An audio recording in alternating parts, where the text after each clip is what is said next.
Kaixo, Manuela naiz, eta aurkeztuko dute liburu bat. Aholkua izango da irakurtzeko. Liburua, Un perro, du izenburu, eta idazlea Alejandro Palomas da. Gustatu zait pilo bat, liburua erraza da irakurtzen, Alejandro Palomas da idazle moduan nahiko erraza ulertzeko. Batez ere, kontatzen dituen gauzak ia guztioi gertatu zaigulako.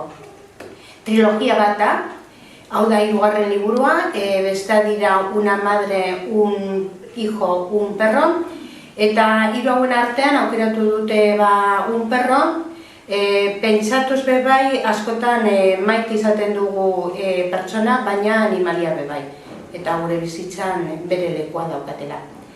Hitz egiten du bizitzaren gauza askotaz, eta espero dut irakurtzen baduzue gustoko izatea bebai.